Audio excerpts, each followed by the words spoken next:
Hi, I'm Gary and welcome to Jargon Free Help. Now, not that long ago I went on a holiday to America, and one of the things I wanted to do was take my iPad, which was very useful. And one of the things that I believed about it was that I'd be able to go there, go to at&t, who are the suppliers of the iPad with SIM cards, and get a SIM card, pop it in here, use it, say for up to a month, and pay a reasonable price, $14.99. Anyway, when I got there, I found out, well, firstly, the people at at&t didn't seem to really know what I was talking about. I ended up going to 5 stores before I finally found someone who actually had a vague idea about what I was talking about. None of them seemed to have this iPad SIM there that really I should have just popped in. And when they first sold the iPad, Apple, one of the big things about it was that you didn't have ongoing contracts with this. You just paid for it by the month, which could be rolling ongoing by the month, which I have in the UK. So go to America, get one, you sign up, you immediately cancel it, and then it keeps going for the next 30 days, and so you're not paying any ongoing charges. There was one problem aside from that. When I finally did find one, some helpful lady there did actually tell me, and this is what I actually did, is I got the one for the iPhone, a pay-only SIM card, which I popped in, and then it worked. She was right. I didn't need to get the one for the iPad, because I was told that the one for the iPad, firstly, I had to pay for the SIM, and then also for the data, so it was about $15 for each. The iPhone 4 SIM card comes free, and I can put that in, and then I went to sign up. Slight problem with that, in that you need a US credit card.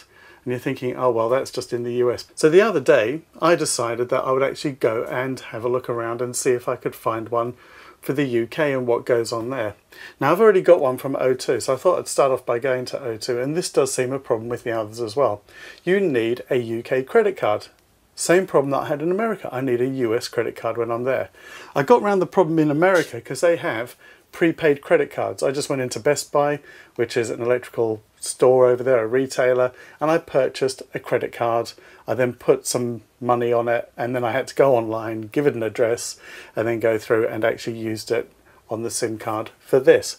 Now that all worked, that was great, but coming to the UK, I understand that prepaid credit cards are not so simple to get. They're not in our supermarkets here. So I did look around. Admittedly, I didn't go into Vodafone or into T-Mobile or Orange, but I understand that it might be a similar problem there. But I did ask in O2. And the guys at O2 said, for something like that, if you are a visitor coming here, go to 3. Because 3, you can purchase the SIM card for the iPad and you can pay for it over the counter. So you can pay for it in cash.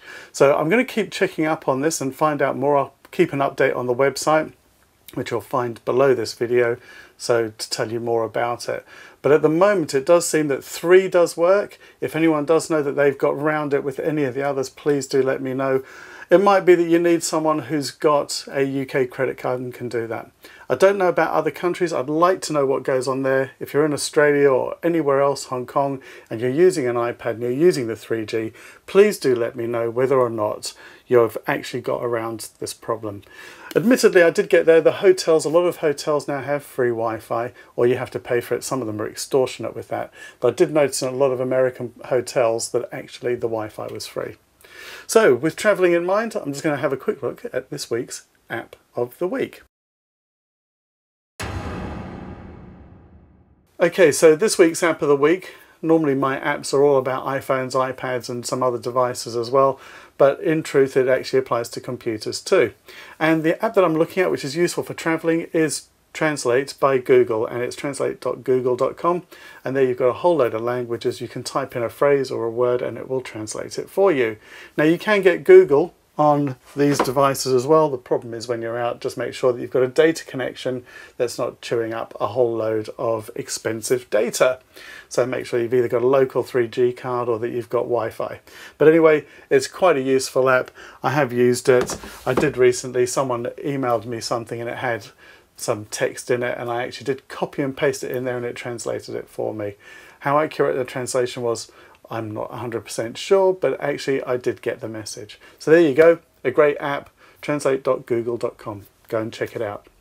Thanks for watching, and don't forget that Jargon Free Help is more than just technology. Go and check out also our tutorials online. A lot of people this week asked me about how to do mail merging. I sent them to the website. It helped every single one of them. And it's great. And don't forget, some of these longer tutorials, you can watch them, pause them, go and try things out, and then come back to the tutorial. Also, don't forget you can download them on iTunes as well. Thanks for watching, and see you next week.